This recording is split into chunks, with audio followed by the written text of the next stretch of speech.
Ambassador Daniel Carter stood at the entrance of the Galactic Council chamber and felt his stomach turn. The massive room stretched out before him like a cathedral built for giants. 47 seats rose in circular tiers, each one occupied by an alien representative. Some looked like insects. Others resembled creatures from Earth's deepest oceans. A few were so strange that Daniel's mind struggled to process their forms. He had been Earth's voice on this station for 3 years now. In all that time, the council had never truly listened to anything he said. Daniel walked to the center of the chamber floor. His footsteps echoed in the silence. Every pair of eyes, every cluster of sensors, every antenna turned toward him. He felt their judgment before he even opened his mouth. "Honored council members," Daniel began. His voice came out steady despite the fear in his chest. "I come before you today with evidence of a crime. The Krathan Empire has been conducting illegal weapons tests in human territory. These tests have poisoned 3 of our colony worlds."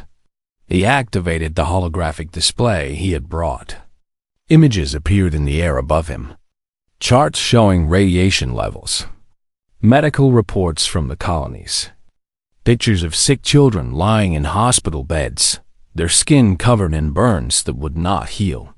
New Haven Colony has reported 15,000 cases of radiation sickness, Daniel continued. Clearwater Colony has 9,000.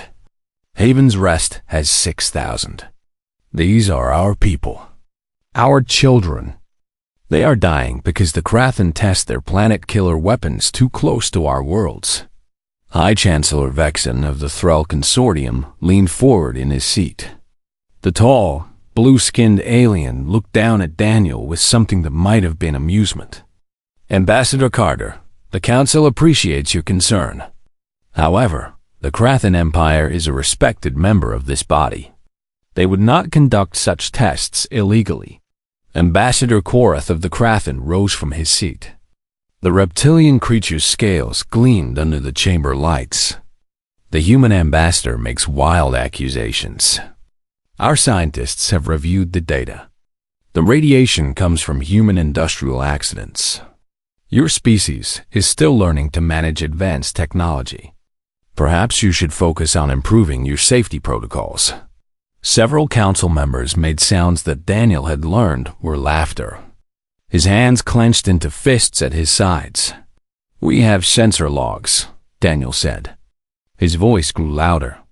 "We have tracked Krathan military vessels entering our space. We have detected the energy signatures of their weapon tests. This is not an industrial accident. This is deliberate." Councillor Zifara of the Vex Sovereignty spoke next. Her voice was cold and precise. "Ambassador Carter, humanity has been part of this council for only 15 years. You are children in galactic terms. You do not yet understand the complexities of interstellar politics.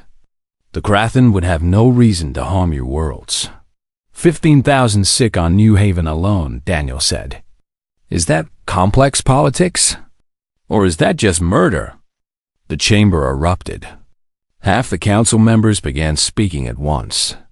Some demanded that Daniel apologize for his tone. Others insisted that humanity needed to be taught respect. A few simply laughed. Chancellor Vexen raised one long-fingered hand.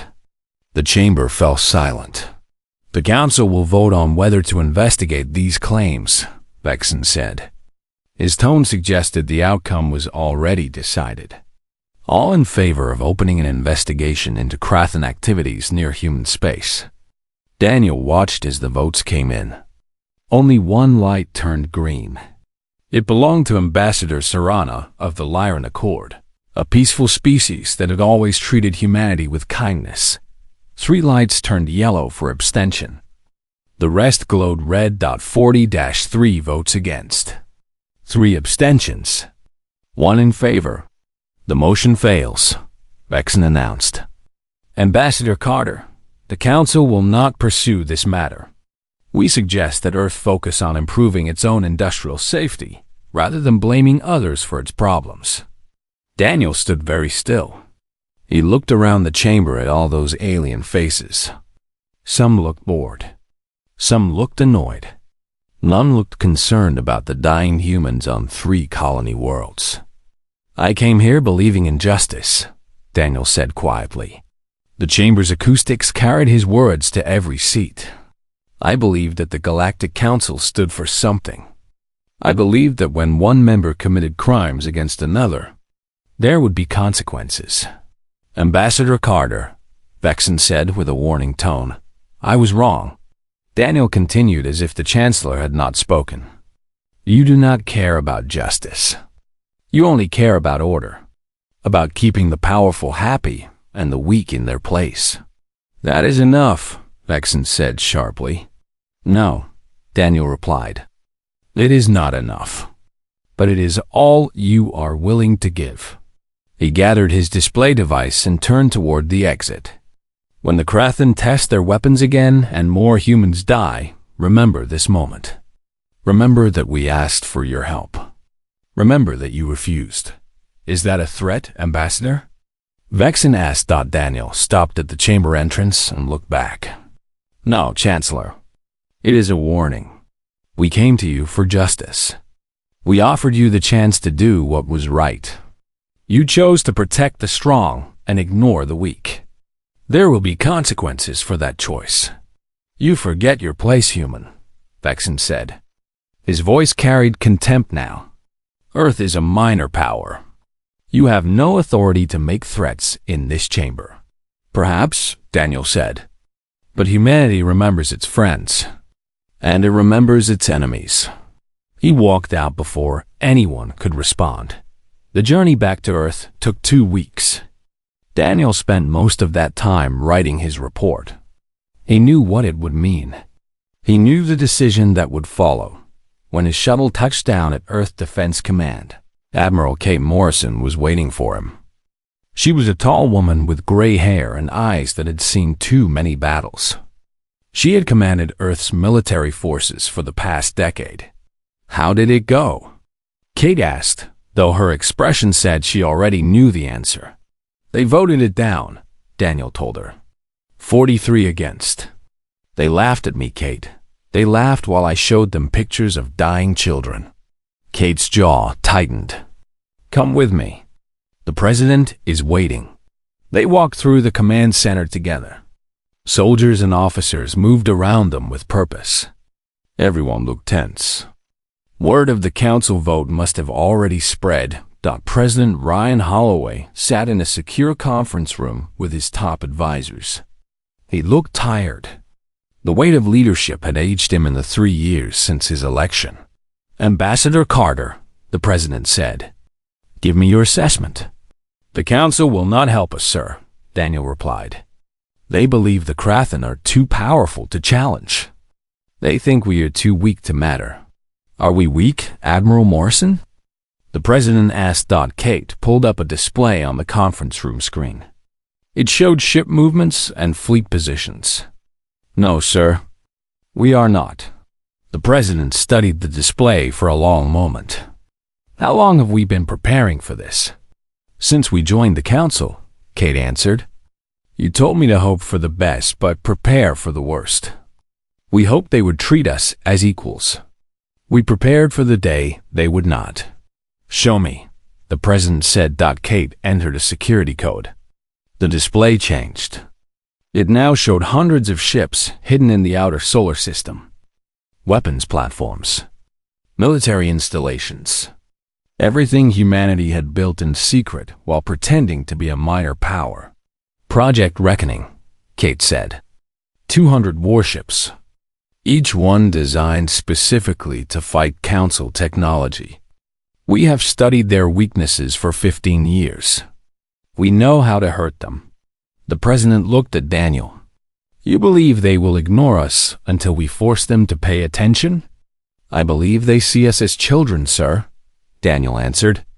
"They will not take us seriously until we make them." "How many more of our people will die if we do nothing?" the president asked. "Intelligence reports that the Krathen are planning to expand their testing," Kate said. 5 more worlds in the next 6 months. The casualty estimates are in the hundreds of thousands. The room fell silent. Everyone knew what decision was coming. Everyone understood what it would mean. I ran for president because I believed in peace, Ryan Holloway said finally. I believed in cooperation between species. I believed in the council. He stood and walked to the window. Earth hung in the darkness beyond, blue and beautiful. They have taught me that peace only works when both sides want it. When one side refuses to listen, refuses to care about justice, then peace becomes surrender. He turned back to face them. Prepare the fleet, President Holloway said. We gave the council a chance to do the right thing. Now we will do what must be done. Admiral Kate Morrison nodded. Yes, sir. How much force are you authorizing? All of it, the president said. Show them what happens when you ignore Earth's voice. The Hammer Fleet had been humanity's secret for 12 years. Hidden in the darkness beyond Neptune, 200 warships waited in silence. No civilian knew they existed. Most of Earth's government did not know. Only a handful of people understood the truth about humanity's military power. General Eric Vaughn was one of those people. He stood on the bridge of the ED's Vengeance and watched his crews prepare for war. He had spent a decade building this fleet. Now it would finally be used. Status report, Eric said to his second-in-command. Commander Jake Sullivan looked up from his console. All ships ready, sir.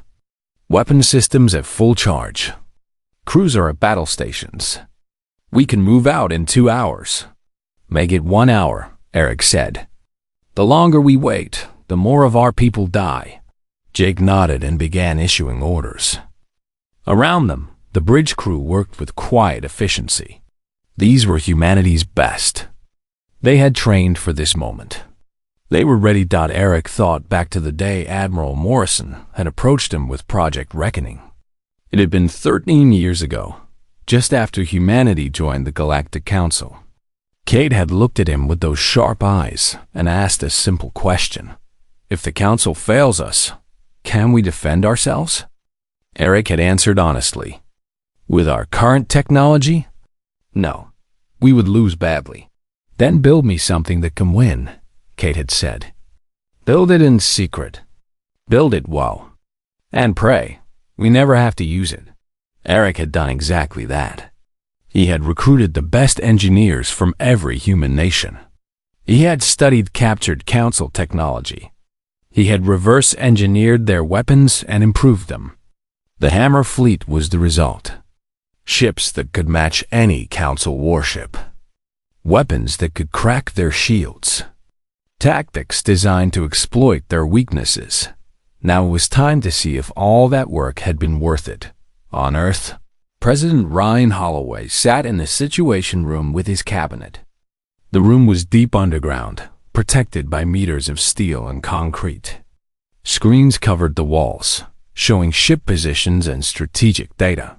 Mr. President, said Secretary of Defense Lauren Brooks, our intelligence confirms that the Krathen are preparing another weapons test. The target area is near New Haven Colony again. How long until they fire? Ryan asked. 72 hours, Lauren answered. Maybe less. Claire Bennett, the Secretary of State, leaned forward. Mr. President, I must urge caution. If we attack the Krathen, we will be at war with a major council power. Other species may join against us. They already refuse to help us, Ryan said. What makes you think they will side with us now? They might stay neutral, Claire suggested. If we attack first, we lose any moral high ground. The moral high ground? Ryan's voice rose slightly. Claire, we showed them pictures of dying children. They laughed. What moral high ground do they occupy? Before Claire could answer, Director of Intelligence Ben Shaw spoke up. Mr. President, we have new information. He pulled up a display showing intercepted Krathen communications. The Krathen Military Command sent orders to their test fleet 3 hours ago. They are not just planning to test near New Haven. They are planning to test on New Haven. The room went silent. Explain, Ryan said quietly. They want to see how their weapons affect a populated world, Ben said. They plan to strike the colony directly. 3 million people, sir. They are going to murder 3 million people to gather data. Claire Bennett had gone pale. When? 48 hours from now. Ryan stood. His decision was made. Admiral Morrison, you are authorized to begin Operation Silent Thunder. Destroy the Kraken test fleet. Then destroy their ability to make war. Kate Morrison's face appeared on one of the screens. She was already aboard her flagship. Understood, Mr. President. What about the Council Station? I want it surrounded, Ryan said. No shots fired unless they fire first. But make it clear that the Council has no authority over us anymore. Yes, sir. The screen went dark. Lauren Brooks stood as well. Mr. President, once this begins, there is no going back. I know, Ryan said. But if we do not act, 3 million people die. If we let that happen, what are we? What kind of species lets its people be murdered and does nothing? No one had an answer. The Hammer fleet left its hiding place in the outer solar system. 200 ships accelerated toward the inner planets. They moved in perfect formation, their engines burning bright against the darkness. Commander Jake Sullivan stood on the bridge of the ED's Defiant. His ship would lead the first attack group. 60 ships under his command, heading straight for Kraken space. How long until we reach the target? Jake asked his navigator. 36 hours at current speed, sir. Take us to maximum burn, Jake ordered. We need to reach them before they reach New Haven. Captain Sophie Chun commanded the second attack group. Her target was not the Kraken homeworld, but the Council Station itself. 80 ships would surround the station and deliver Earth's message to the galaxy. Sophie had been a diplomat before joining the military. She had served on the Council Station for 2 years. She knew its layout, its defenses, its weaknesses. She knew exactly how to take control of it without firing a shot. Captain, her communications officer said, we are receiving a message from Ambassador Serana of the Lyran Accord. Sophie frowned. Put it through. Serana's face appeared on the screen. The Lyran ambassador looked worried. Captain Chun, I know your fleet is moving. I know what humanity plans to do. Please, there must be another way. Ambassador, with respect, your people voted to help us, Sophie said. You were the only ones. Everyone else chose to protect the Kraken. The Council made a mistake, Serana admitted. But war will not fix that mistake. It will only create more death. 3 million people are about to die on New Haven, Sophie replied. If the Council will not stop it, we will. And after? Serana asked. What happens after humanity goes to war with the Council? That depends on whether the Council chooses to fight us or listen to us, Sophie said. We will give them one chance to do the right thing. If they refuse again, then we will show them the consequences of their choice. The communication ended. Sophie returned her attention to the tactical display. The Council Station was 12 hours away. On the Kraken home world of Krathus Prime, the military command received reports of human fleet movements. At first, they dismissed them as routine exercises. Then they saw the fleet vectors. The humans were heading directly for Kraken Space. Fleet Commander Varak called an emergency meeting of his senior officers. How many human ships? He demanded. Our sensors detect 60 capital ships, Commander. They are moving at high speed toward our border. Vorak made a sound that was the Kraken equivalent of laughter. 60 ships? The humans send 60 ships against us? Mobilize the home fleet. We will teach these primitives what happens when they challenge a real military power. The Kraken home fleet consisted of 150 warships. They were the pride of the Empire. Each ship was twice the size of a human vessel. Their weapons had destroyed planets. Their shields could withstand any conventional attack. Vorak watched as his fleet formed up in defensive positions around Krathis Prime. He felt confident. The humans were fools to attack them. On Earth, Admiral Kate Morrison watched the tactical displays with growing concern. Intelligence reported that the Kraken were mobilizing their entire home fleet. The humans would be outnumbered more than 2 to 1. She opened a communication channel to Commander Jake Sullivan. "Jake, the Kraken have 150 ships waiting for you. Do you want to wait for reinforcements?" Jake's face appeared on her screen. He looked calm. "No, ma'am. We have been training for this exact scenario. 60 ships are enough." "How can you be sure?" Kate asked. "Because we know something they do not know," Jake replied. "We know how to kill them." Admiral Morrison nodded slowly. "Then show them, and Jake, make them remember this day." "Yes, ma'am." The communication ended. Kate turned to her staff. "Send a message to all human colonies. Tell them that Earth is coming. Tell them that help is on the way. Tell them that no one will be allowed to hurt humanity and escape justice." The message went out across human space. On New Haven, where radiation sickness filled the hospitals, people heard the news and cried with relief. On Clearwater and Haven's Rest, the colonists looked up at the stars and knew they had not been forgotten. But in the council chamber, where 47 species had once ruled the galaxy together, there was only fear and confusion. The humans were supposed to be weak. They were supposed to accept their place. They were supposed to understand that the council was too powerful to challenge. Chancellor Vexen received reports of human fleet movements with disbelief.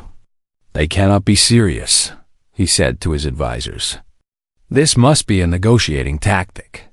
Our intelligence confirms that the human fleets are real and heading for military targets," his chief of staff reported. "They are preparing for war. Then we will crush them," Vexen said. "Mobilize the Council Defense Force. Send a message to all member species. Any that assist the humans will be expelled from the Council." But even as he gave those orders, Vexen felt the first touch of doubt. He remembered Ambassador Carter's face when he delivered his warning. The human had not looked afraid. He had looked certain, and now those words came back to haunt him. Humanity remembers its enemies. Commander Jake Sullivan watched the Kraken fleet on his tactical display. 150 ships arranged in defensive formations around their home world. They looked impressive. Their commanders probably felt confident. They were about to learn a hard lesson. "All ships, battle formation Alpha," Jake ordered. "Weapons free on my mark." The 60 human ships spread out into a wide arc. It looked like a standard attack formation. The Kraken probably thought they understood what was coming. They did not. Fleet Commander Vorak watched the human ships approach and felt satisfaction. The humans were keeping their distance, probably realizing they were outmatched. "All ships, prepare to fire. We will destroy half their fleet before they even get in range." The Kraken ships charged their main weapons. Energy built up in massive capacitors. Their targeting systems locked onto the human vessels. "Fire," Vorak commanded. 100 energy beams lanced across space. They were designed to overwhelm shields and melt through armor. They had destroyed countless enemy ships in past wars. The beams hit the human ships dead center. Vorak expected to see explosions. Instead, he saw the energy splash against invisible barriers and dissipate harmlessly. "What?" Vorak stared at his display. "That is impossible. Those shields should not have held." His science officer looked confused. "Commander, their shield frequency is shifting. It is adapting to our weapons in real time. I have never seen technology like this." "Then switch to kinetic weapons," Vorak ordered. "Missiles and mass drivers. Shields cannot adapt to physical impacts. But before the Kraken could fire again, the human ships moved. They accelerated faster than any ship Varak had ever seen. They closed the distance in seconds, moving with impossible speed and precision. The formation that had looked so spread out suddenly collapsed into focused strike groups. All ships, railgun volleys, Jake ordered. Target their shield generators. The human ships opened fire. But these were not energy weapons. These were solid projectiles accelerated to a significant fraction of light speed. Lumps of dense metal moving so fast that they hit with the force of nuclear weapons. The Kraken shields, designed to stop energy beams, did nothing against kinetic impacts. The first volley punched through shields like they were not there. Hull armor crumpled. Ships broke apart. In 5 seconds, 15 Kraken vessels became clouds of debris. Evasive maneuvers, Varak screamed. Return fire with everything. The Kraken fleet scattered, trying to avoid the human attack. But the human ships moved with them, staying close, firing continuously. More railgun rounds tore through Kraken hulls. Explosions bloomed in space. Jake watched his tactical display with cold satisfaction. The plan was working perfectly. Target their heavy cruisers next. I want their command ships disabled. The human ships focused their fire on the largest Kraken vessels. Without effective shields, the mighty warships were just large targets. One by one, they took devastating hits. Some exploded. Others went dark, their power systems destroyed. Launch torpedoes, Jake ordered. Quantum disruption pattern. The human ships released swarms of torpedoes. These were not conventional weapons. They used technology that Earth had developed in secret, based on quantum mechanics that the Council species did not fully understand. When the torpedoes hit their targets, they did not explode normally. Instead, they created zones where matter became unstable. Entire sections of Kraken ships simply came apart at the atomic level. It was a horrible way to destroy a vessel, but it was effective. Varak watched in horror as his fleet fell apart around him. They had started with 150 ships. After 30 minutes of fighting, only 80 remained. The humans had lost 3 ships. 3 ships out of 60. Retreat, Varak ordered. All ships, fall back to secondary positions. But the human ships did not let them retreat.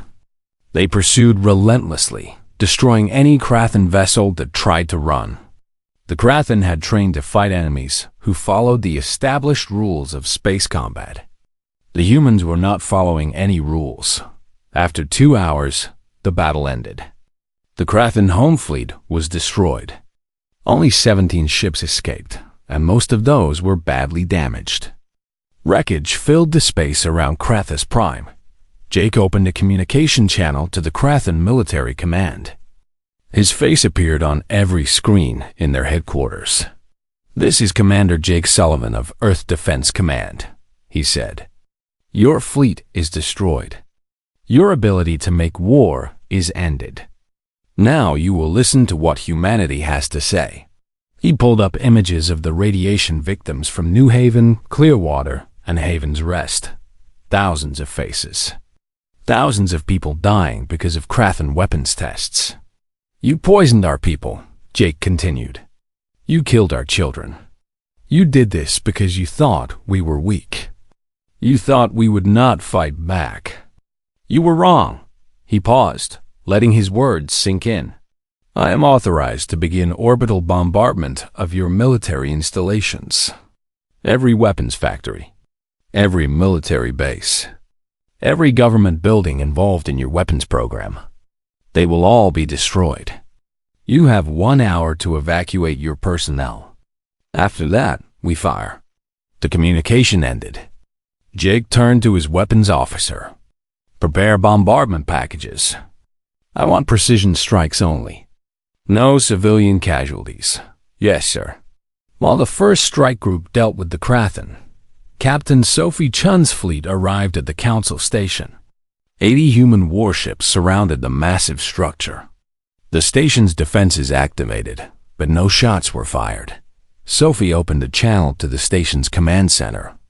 "This is Captain Sophie Chun of Earth Defense Command. The Galactic Council is hereby dissolved. All ships attempting to leave this station will be fired upon. All council members will remain in the chamber until Earth's representative arrives." Inside the station, chaos erupted. Ambassadors from 47 species shouted questions and demands. Security forces rushed to defensive positions, then hesitated. What were they supposed to do against 80 warships? Chancellor Vexen stood in the council chamber, his blue skin paler than usual. "This is an act of war. The humans have gone mad." Ambassador Serana of the Lyran Accord shook her head. "No, Chancellor. The humans have gone to war. There's a difference. And we drove them to it. They are primitives," Vexen insisted. "They cannot challenge the council." "They just destroyed the Krathen home fleet," Serana said quietly. "Perhaps they are not as primitive as you believed." The doors to the council chamber opened. Ambassador Daniel Carter walked in, flanked by armed human marines led by Lieutenant Matt Rodriguez. The marines carried weapons that looked compact but deadly. Their armor was black and intimidating. Daniel walked to the center of the chamber floor. He looked different than he had a week ago. More confident.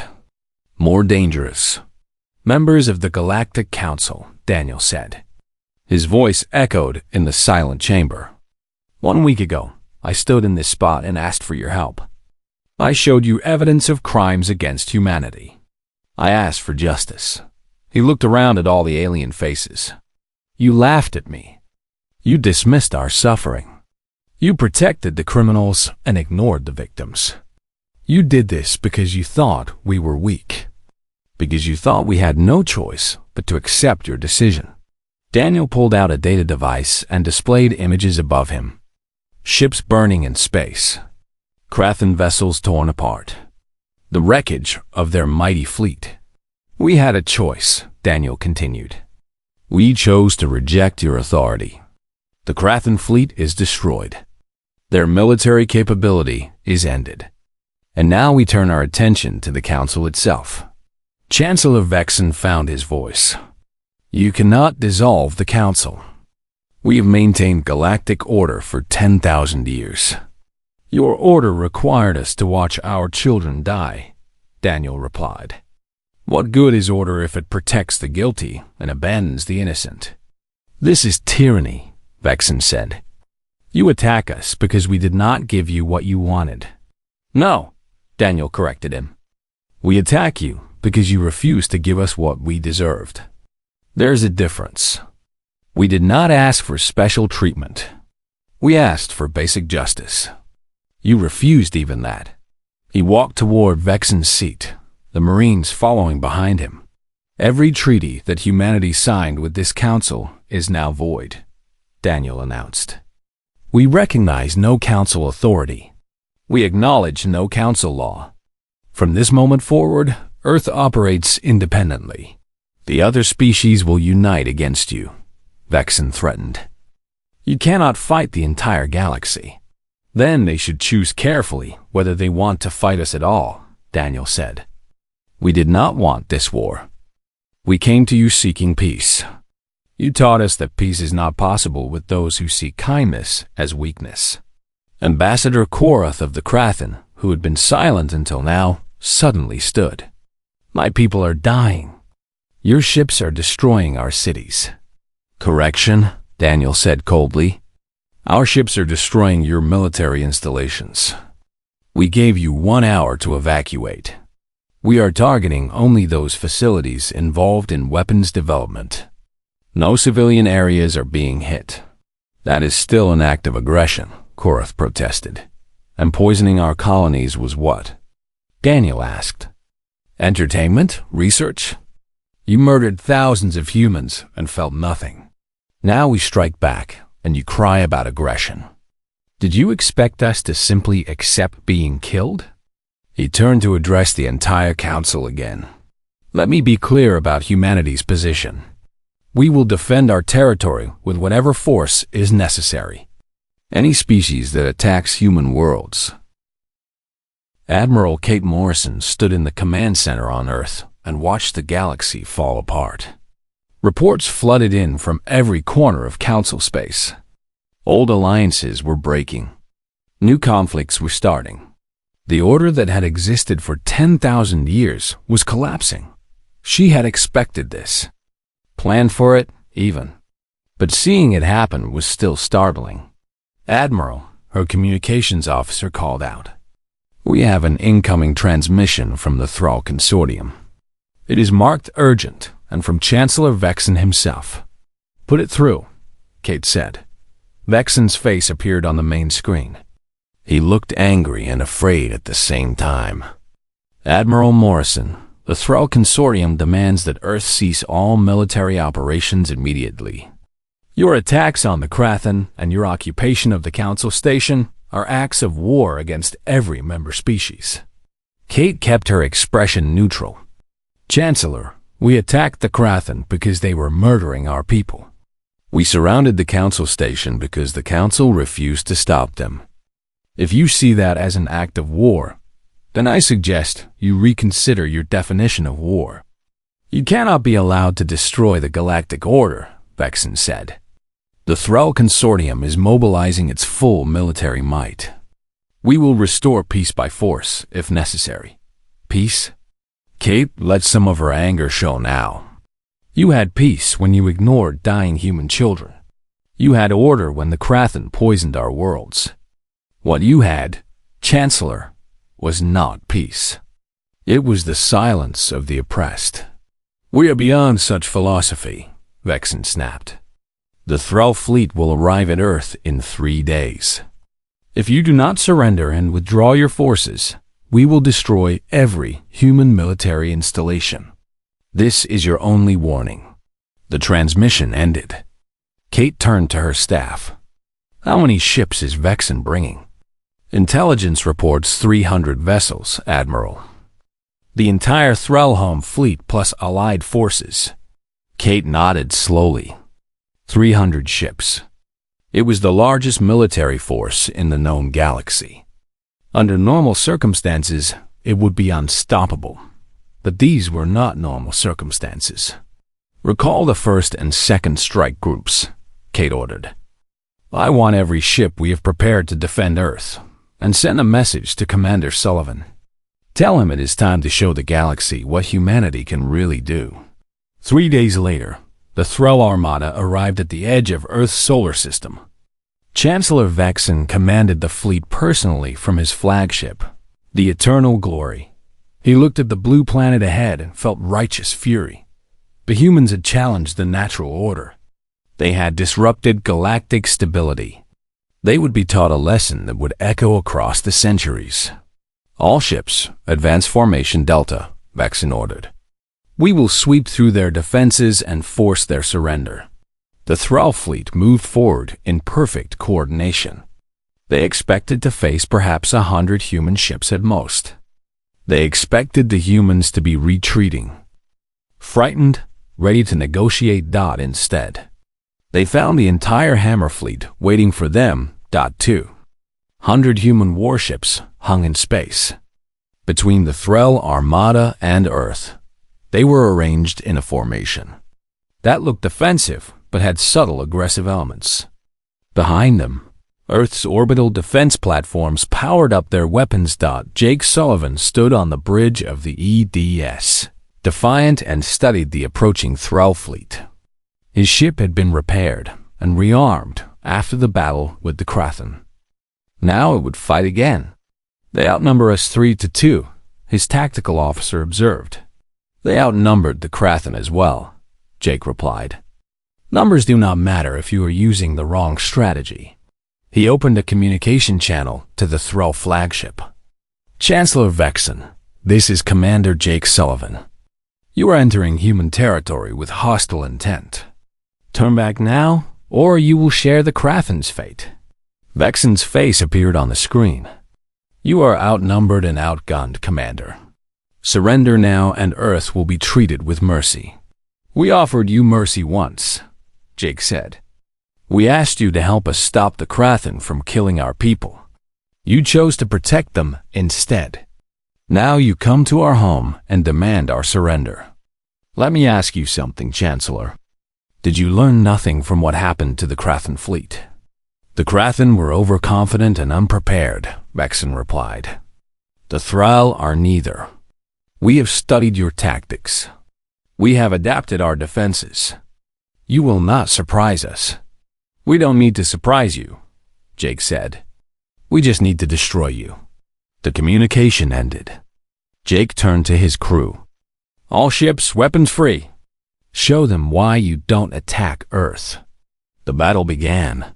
The Thrall had indeed studied human tactics from the Krathen fight.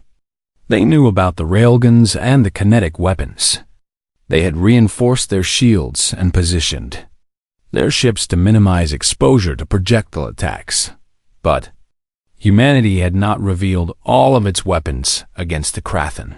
The human ships launched their first volley, and it was not kinetic rounds. Instead, clouds of tiny drones erupted from launch bays. Thousands of them, each one about the size of a human fist. They spread out in a swarm and rushed toward the Thrall fleet. Vexen watched them come and laughed. They send toys against us? Destroy those drones. The Thrall ships opened fire with their point defense systems. Energy beams swept through space, destroying hundreds of drones. But there were too many. For every drone destroyed, 10 more got through. The drones reached the Thrall ships and attached themselves to the hulls. Then they activated. Each drone carried a small plasma torch. Individually, they were harmless. But thousands of them, working together, could cut through even the strongest armor. They carved patterns into the hull, creating weak points. Then the human ships opened fire with their railguns. The kinetic rounds hit the weakened sections of hull and punched through. Ships that should have withstood the bombardment instead took devastating damage. Atmosphere vented into space. Internal systems failed. Crews scrambled to contain the damage. Clever, Vexen admitted. But we are still stronger. He ordered his fleet to focus fire on individual human ships. If they could not match humanity's tactics, they would overwhelm them with raw firepower. The Thrall had more ships. They could afford to trade losses. For an hour, the battle raged. Human ships used their superior speed and maneuverability to dodge Thrall fire. They struck at weak points and withdrew before the enemy could retaliate. But the Thrall pressed forward relentlessly, accepting casualties to get closer to Earth. On Earth, President Ryan Holloway watched the battle from the command center. The casualties were mounting on both sides. The human fleet had lost 20 ships. The Thrall had lost 60, but they kept coming. Mr. President, Admiral Morrison said quietly, "It is time." Ryan nodded. "Do it." Kate activated a secure channel. All orbital platforms, fire at will. Around Earth, 200 defense platforms that had seemed inactive suddenly came to life. Each one was built into an asteroid that had been moved into orbit decades ago. Each one carried a weapon that Earth had never revealed to the Council. Particle beam cannons powered up. These were not the energy weapons that Council species used. These were weapons that accelerated subatomic particles to nearly the speed of light and fired them in focused beams. When they hit a target, they did not just damage it. They irradiated it, made it radioactive, poisoned it from within. The beams lanced out across millions of kilometers. They hit the Thrall fleet with perfect accuracy. Shields did nothing against particle radiation. The beams passed through the shields and struck the ships directly. Thrall vessels began to fail. Not from external damage, but from internal systems shutting down as radiation flooded their interiors. Crews fell sick. Electronics malfunctioned.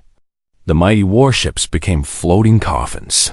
Vexen watched in horror as his fleet dissolved around him. "Retreat," he ordered. "All ships fall back." But the human ships did not let them retreat easily. They pursued the fleeing Thrall vessels, destroying any that moved too slowly. After 3 hours of fighting, the Thrall armada was broken. 200 ships destroyed or disabled. Only 100 escaped, and most of those were damaged. Chancellor Vexen sat on his damaged flagship and stared at the tactical display in disbelief. He had brought the greatest fleet in the galaxy to punish humanity. Instead, his fleet lay in ruins. "Send a message to Earth," Vexen said quietly. "We request a ceasefire." But the damage was already done. News of the Thrall defeat spread across the galaxy even faster than news of the Krathan destruction. The two most powerful military forces in Council space had been crushed by the supposedly primitive humans. On the Draken homeworld, the military council met in emergency session. "The Thrall are weak," one general argued. "This is our chance to settle old grievances. They cannot defend their territory now." Within hours, the Draken hegemony declared war on the Thrall consortium. Old border disputes that had been frozen for centuries suddenly became active combat zones. The Thrall, already reeling from their defeat at Earth, now faced a second war. The Zentari Republic, seeing the chaos, reinforced its closed borders and announced complete neutrality. Several smaller species followed their example, refusing to get involved in what was becoming a galaxy-wide conflict. On the Council station, still surrounded by human ships, the ambassadors watched their civilization tear itself apart. Ambassador Serana of the Lyran Accord approached Daniel Carter in one of the station's corridors. "Are you satisfied?" she asked. "The galaxy is at war. Thousands will die in." 3 months had passed as the Battle of Earth. The galaxy was still sorting through the wreckage of the old order. Trying to understand the new reality. President Ryan Holloway stood at the window of his office and looked out at the stars. Earth had won its war, but the victory felt heavy. 3,000 human military personnel had died in the fighting. The cost of justice had been paid in blood. "Mr. President," his secretary said from the doorway, "the ambassadors are here for the conference." Ryan nodded and headed toward the meeting room. Today would determine whether the galaxy could find a new path forward or descend into endless war. The conference room was large enough to hold representatives from 20 species. They sat around a circular table, no seat higher than any other. This was deliberate. The old council had arranged seats in tiers to show status and power. The new organization would have no such hierarchy. Ambassador Daniel Carter sat at the table as Earth's representative. Next to him was Ambassador Serana of the Lyran Accord. Across from them sat representatives from the Zentari Republic, the Makara Federation, and a dozen smaller species. Notably absent were the Thrall, the Krathan, and the other major powers that had dominated the old council. "Thank you all for coming," Daniel began. "We are here to discuss the formation of the Free Worlds Compact. This is not the Galactic Council. It will not claim authority over all species. It is simply an agreement between those who choose to join." A Zentari diplomat raised one of her 4 arms. "What guarantees do we have that Earth will not simply become the new dominant power? You have shown your military strength. Why should we believe you want equality?" It was a fair question. Daniel had expected it. "Earth does not want to dominate anyone," he replied. "We wanted justice for our people. We wanted the crimes against us to be acknowledged and stopped. The council refused, so we acted alone. Now we offer a system where that will not happen again." He pulled up a display showing the framework of the Free Worlds Compact. Under this agreement, any member species can bring charges against another. All members vote on whether to investigate. If evidence of crimes is found, there are mandatory consequences. No species is too powerful to be held accountable. That is what the council claimed to offer, another diplomat pointed out. The council was corrupt, Daniel said bluntly. It protected the powerful and ignored the weak. We are proposing something different. Clear rules, transparent processes, and most importantly, member species who violate the compact face real punishment, including military action if necessary. Ambassador Serrana spoke up. The Lyran Accord supports this proposal. We have reviewed Earth's framework carefully. It addresses many of the problems that plagued the old council system. The meeting continued for hours. Diplomats raised concerns and asked questions. Daniel answered each one carefully. He knew that trust had to be earned, not demanded. While diplomacy happened on Earth, military reorganization was happening across human space. Admiral Kate Morrison reviewed the new command structure from her office at Earth Defense Command. Commander Jake Sullivan had been promoted to admiral and given command of the 1st Defense Fleet. Captain Sophie Chun now led the 2nd Defense Fleet. Both reported directly to Kate, and both were responsible for protecting human territory and supporting Free World's compact members. Admiral, Kate's aide said, you have a visitor. Former Chancellor Vexen of the Thrall Consortium is here. Kate raised an eyebrow. Send him in. Vexen entered the office, looking very different from the proud leader who had dismissed humanity months ago. His blue skin was duller. His posture was bent. He looked like someone who had lost everything. Admiral Morrison, Vexen said quietly, I come to ask for Earth's help. Kate gestured to a chair. Explain. The Thrall Consortium is collapsing, Vexen admitted. After our defeat at Earth, the Draken attacked us. 7 of our member systems rebelled. Our economy is in ruins. Our military is shattered. I have been removed from power, but the new government sent me here because I am the one who wronged you. They believe you might listen to me. They are probably wrong about that, Kate said. But continue. The Draken are pushing deep into Thrall territory. They are not just taking border systems. They are advancing toward our core worlds. Millions of civilians are in danger.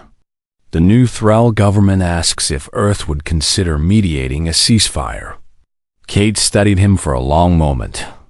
You came to Earth with 300 ships to force our surrender. You called us primitives.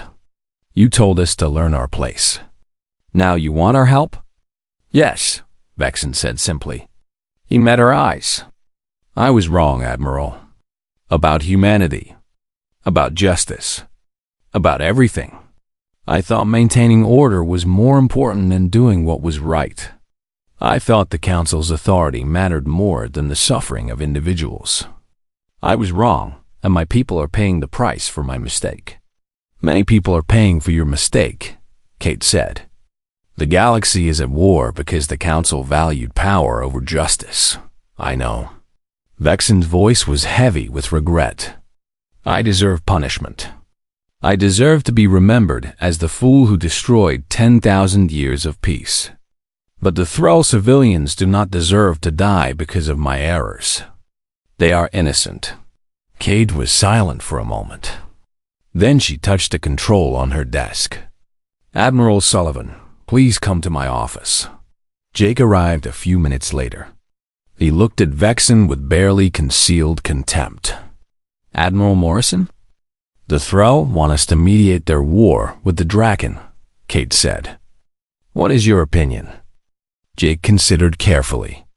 The Draken are not members of the Free World's Compact. They are not our allies.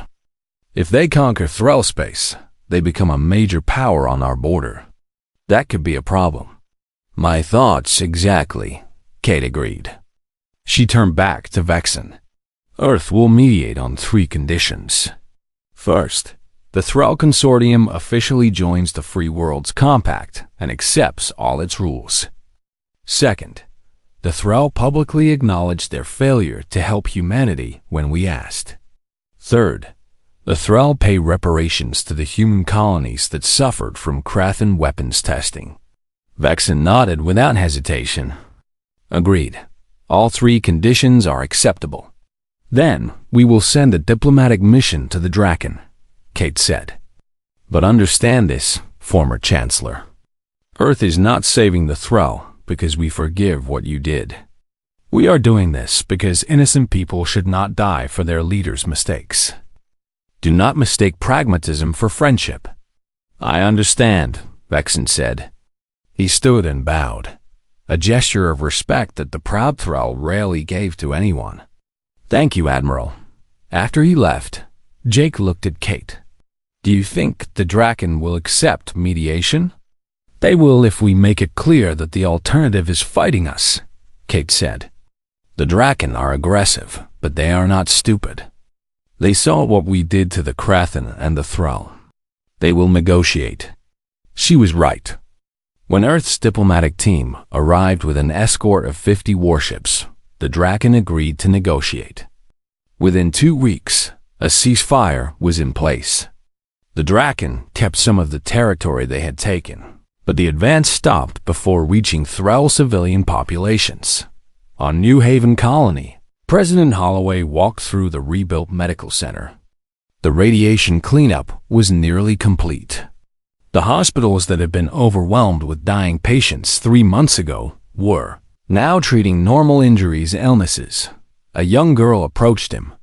She was maybe 8 years old, with bandages on her arms from radiation burns that were finally healing.